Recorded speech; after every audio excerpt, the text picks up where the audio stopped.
Nobody knows I'm drowning, because I've learned to smile while sinking down.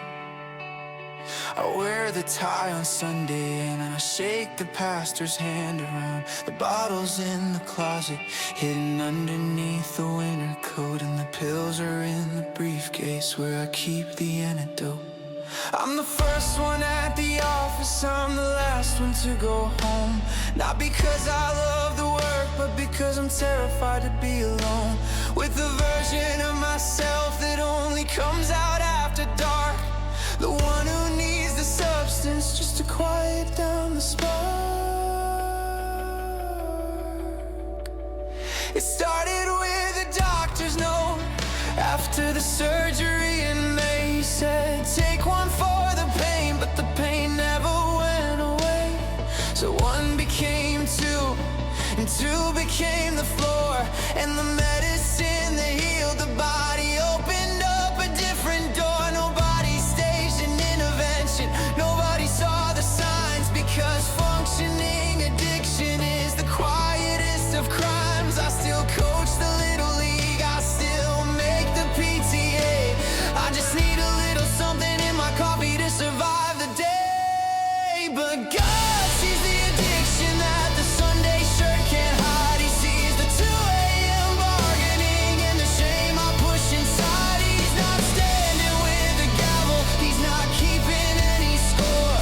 He's sitting in the closet where I hid the bottle, and he's opening the door. He says, I knew before you started, and I loved you just the same. The addiction doesn't scare me, let me carry all the shame.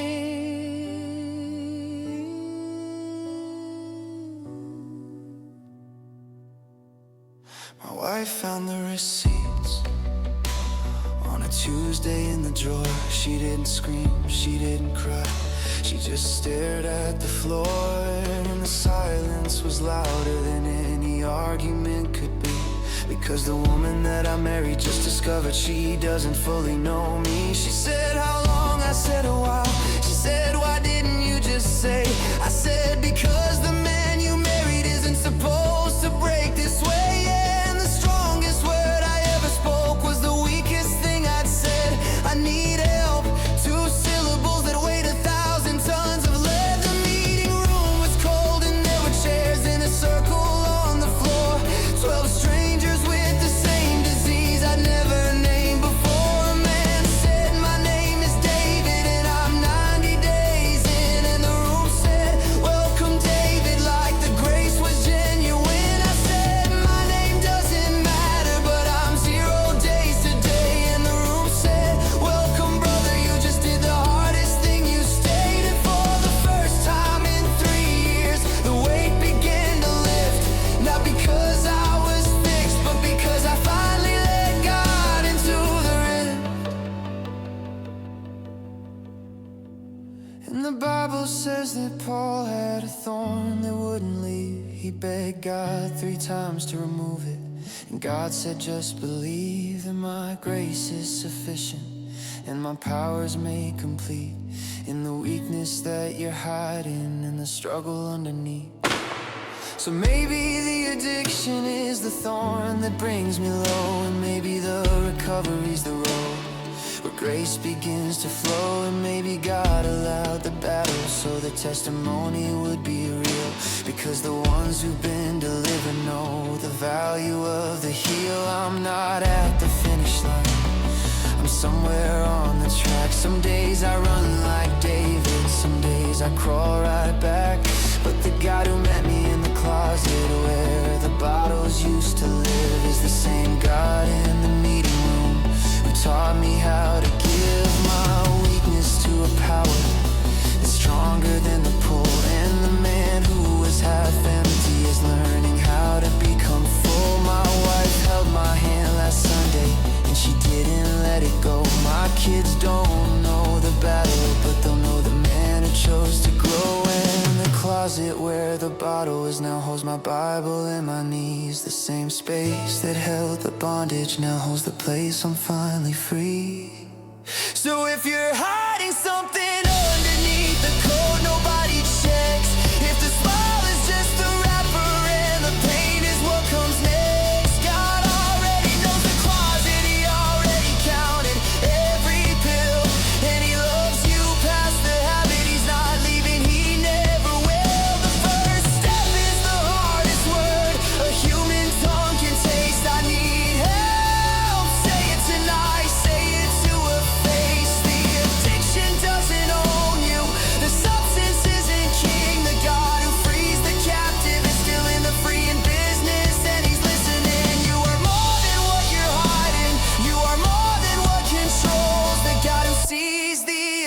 salvation is the God who heals the soul.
We sleep in the same bed, but we live in different worlds.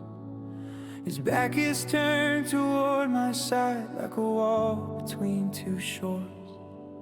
The pillow in the middle is the widest ocean known, and the loneliest address on earth is a marriage where you feel alone. We used to talk until the sunrise came and stole the night. We used to laugh about the nothing things and hold each other tight. But somewhere between the mortgage and the third kid and the bills, the conversation turned to schedules and the silence filled the hills.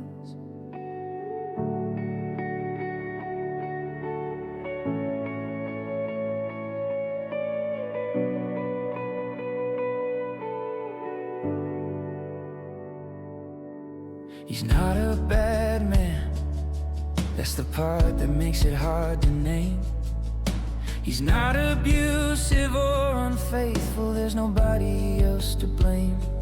He's just absent in the presence, like a ghost inside the room. The body's at the table, but the soul left after June. I dressed up on a Friday, hoping maybe he would see. He looked up from his phone and said, "You're going somewhere without me." I said, "I dressed up for you."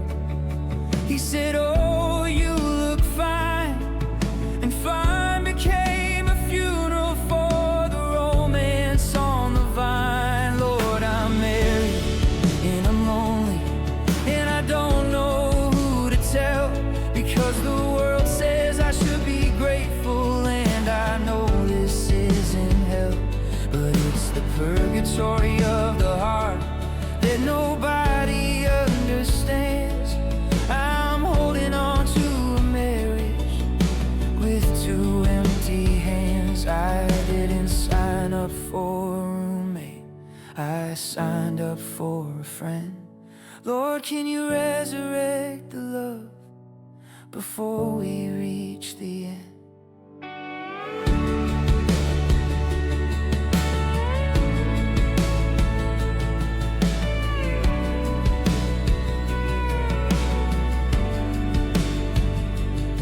I scroll through the old photos on my phone when he's asleep, the ones from the beginning when the love was wild and deep.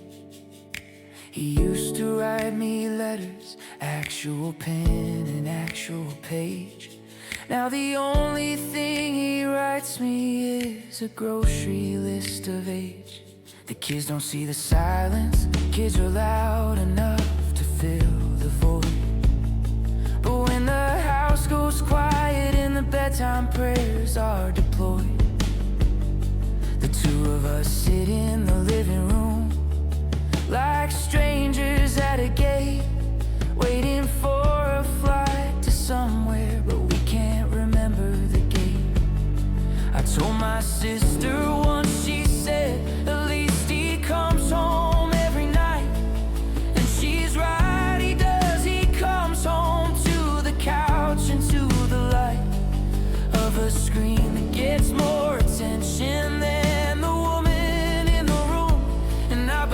From the furniture, I've become the wallpaper and the broom. I'm not asking for the fairy tale I outgrew that years ago. I'm asking for a conversation that goes deeper than the show. I'm asking for a hand that reaches mine without me reaching first. I'm asking for the man who used to quench me like I was his only thirst. But God, you are the author of the first love ever told. You made Eve from Adam's rib because you knew that man can't hold the weight of life without a partner walking by his side. So why does the partner feel invisible when she's standing right beside? Remind him, Lord, remind him of the woman that he chose. Remind him of the altar and the vows and how it goes. Not the obligation, not the duty or the ring, but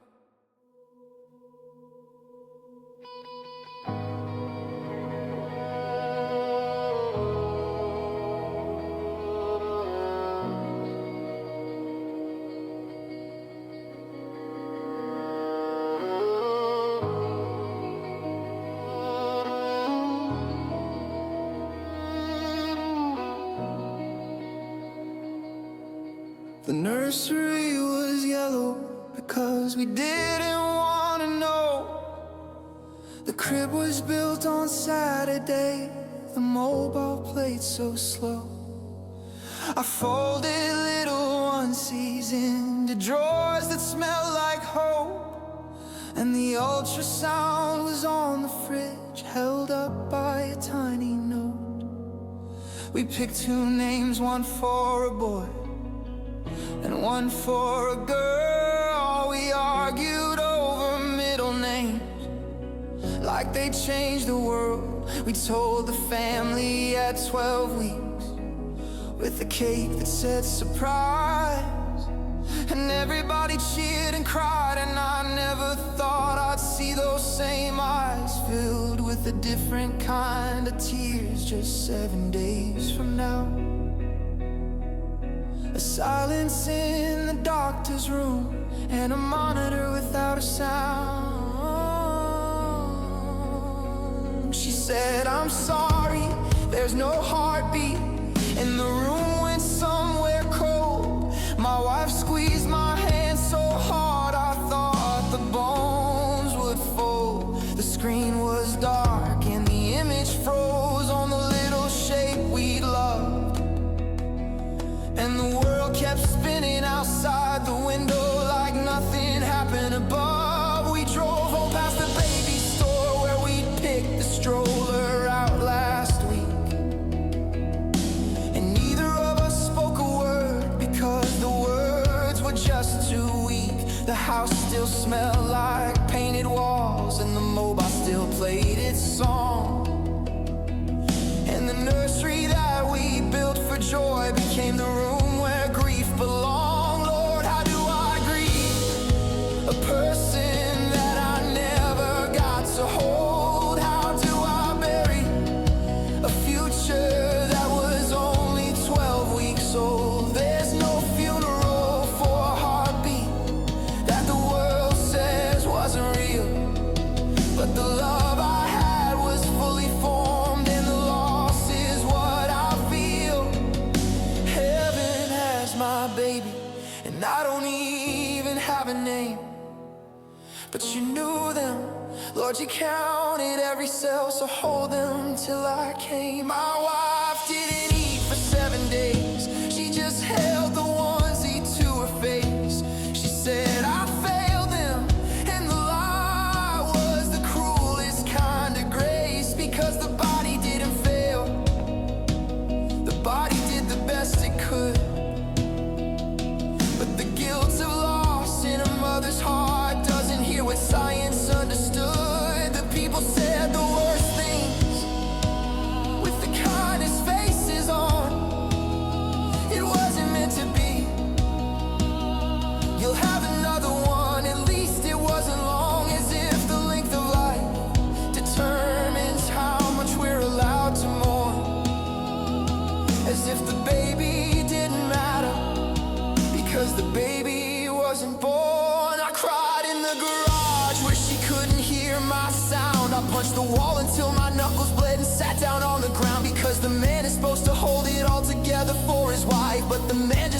child too, and nobody asked about his life. I wanted to be the father of the name inside the cake. I wanted to be the midnight feeding and the sunrise in the ache. I wanted to assemble the crib with instructions I couldn't read. I wanted every sleepless night because the sleeplessness was the seed.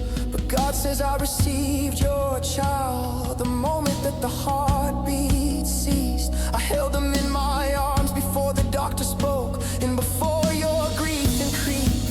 They are not in the darkness, they are not in the void.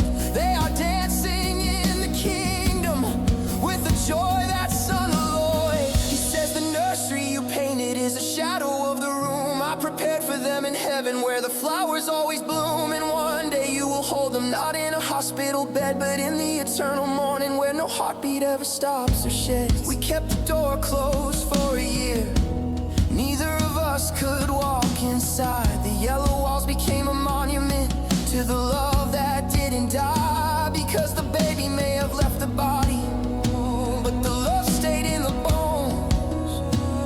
And the parents of the miscarriage don't stop being parents, they just parent all alone. We planted a tree in the backyard on the day they should have been born.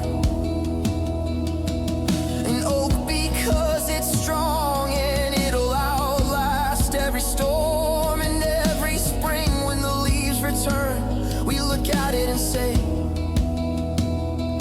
that's our child growing upward, that's our baby finding their way. She held the positive test 2 years later in the bathroom light, and the joy was wrapped in terror, like a gift that could ignite. We didn't tell the family at 12 weeks, we waited till we knew, because the innocence of the first time was a luxury we'd outgrew. And the baby came in October with the cry that shook the room, and I held her like she'd vanish if I let go of the bloom. And my wife looked up and whispered through the tears upon her face, she has a sibling in heaven. And they're watching from that place. So if tonight you're in the nursery that was never used for sleeping, if the onesies in the drawer are just the evidence of weeping, God holds the baby that your arms could never know. And the love you gave in 12 weeks was enough to help them grow. You are a parent, don't let anyone say otherwise tonight. The miscarriage doesn't erase the light, it just changed the type of light.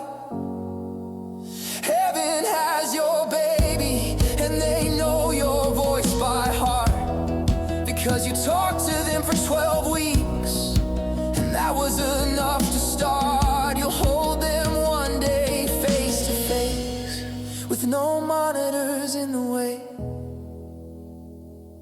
The miscarriage was not the ending, it was the beginning.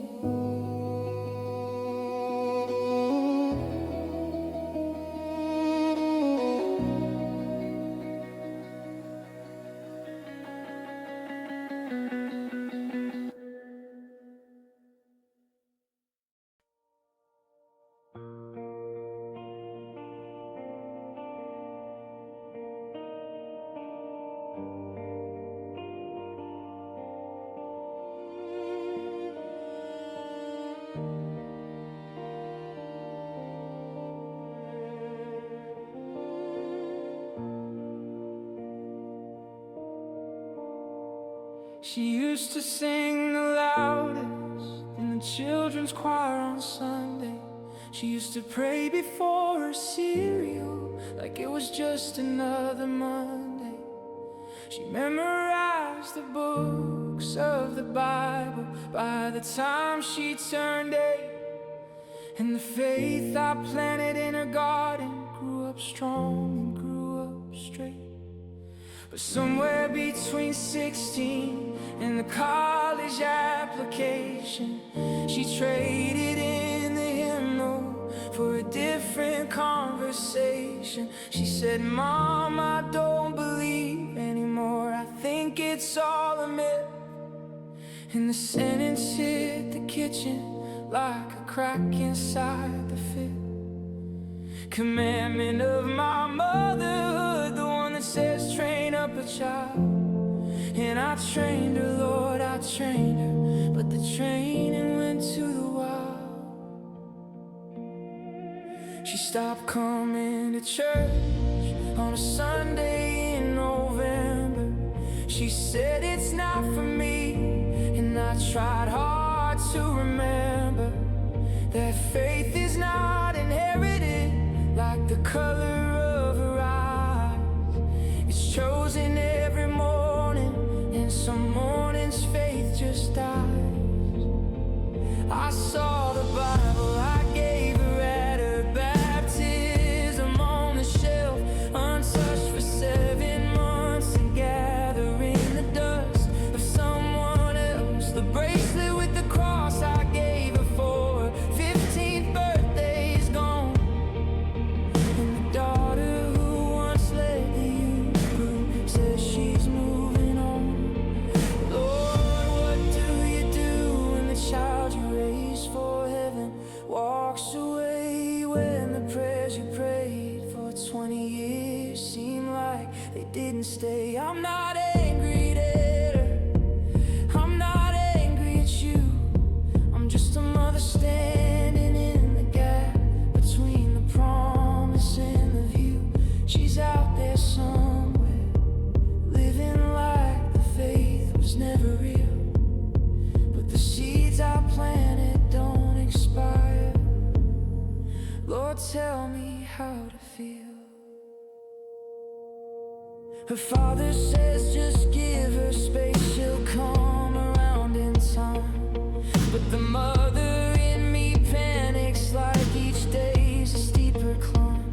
I leave the Bible on her nightstand every time I visit there. She moves it to the drawer and I pretend I'm unaware. I text her verses, sometimes sandwiched between the casual things. Hope your week is great, Psalm 23, love mom. Like the scripture has no strings. She doesn't respond to those ones, she responds to all the rest.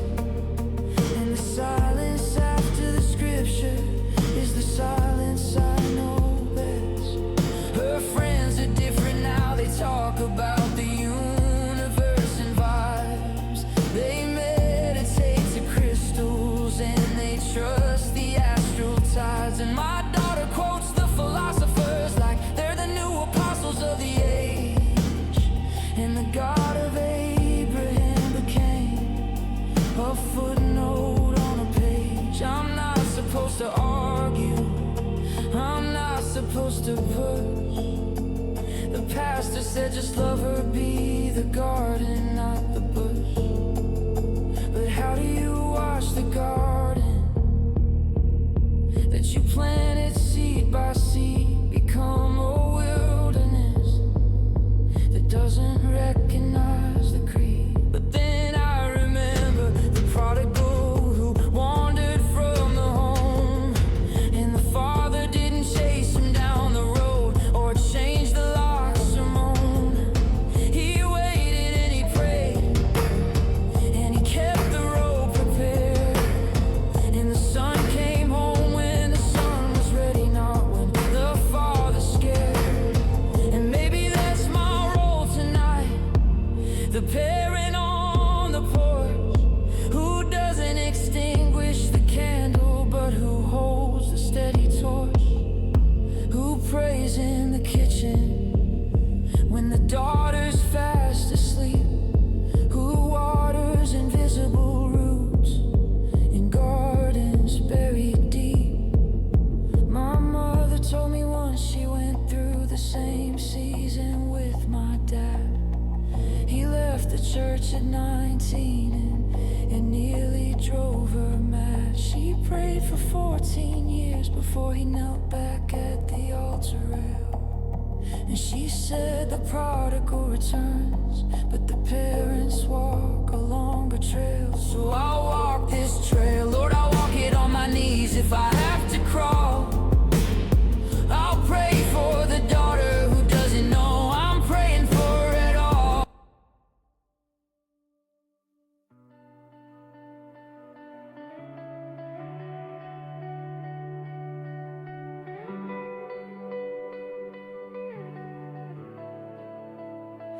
She called me by my sister's name again this morning at the sink. She looked at me like I was someone else and didn't even blink. I said, "It's me, Mom, it's your youngest." And she smiled and said, "That's nice." And the woman who taught me how to ride a bike forgot me for the third time twice. The doctor called it cognitive decline, like the syllables could heal. He handed me a pamphlet with the timeline that was real. Stage 4 to 5 to 6, to the place where language starts to leak. And I'm watching my mother's mind become a house she can no longer retreat.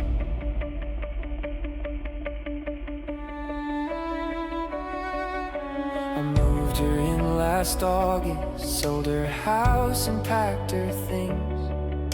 She cried about the curtains and the garden and the swing. She said, "Your father planted those tomatoes by the fence." My father's been gone 14 years, but in her mind it's present tense. She asks me every morning if it's time to pick me up from school. She sets the table for 4 people, like the family's still the full. She irons a shirt for Daddy, and she puts it on the chair. And I don't correct her anymore, because the truth is too much for her to bear. Lord, how do I grieve a person who is still alive and sitting in the room? How do I mourn the mother who is present but has left too soon? She's here, but she's not here. She's breathing, but she's gone. And the caregiver is the loneliest soul, from dusk until the dawn. I'm not the daughter anymore. I'm the nurse, the cook, the guard. Lord, give me strength to love the woman who no longer knows how hard. I changed her sheets this morning, and I bathed her like a child. The woman who held me in the bathtub now needs me for a while. Her hands they used to braid my hair can't button up a shirt. Her voice that sang me lullabies now hums a song with words that hurt, because they're fragments of the hymn she sang at Daddy's funeral mass. And the memory she can't hold on to is the one that holds me fast. I caught her talking to the mirror yesterday, like she saw a friend. She said, "You look familiar. Are you staying till the end?" And I realized she was talking to herself, the version from before. And the caregiver in the hallway broke apart upon the floor.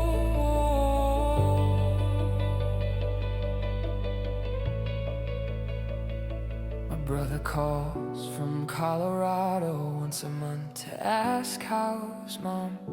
I say she's fine, because the truth is just a bomb that nobody wants to carry from 3 states and a time zone away. And the caregiver holds the weight while the family gets to stay. My friends don't call as much. The outing stopped in May because the caregiver can't leave the house. And the world moves on that way. The isolation is the hardest part, harder than the medical. The loneliness of loving someone who can love you back is the most unbearable of all. But God says, "I see the caregiver who never leaves the post. I count the midnight wake-ups and the patience and the toast cut into tiny squares, because her mother can't hold her peace. I see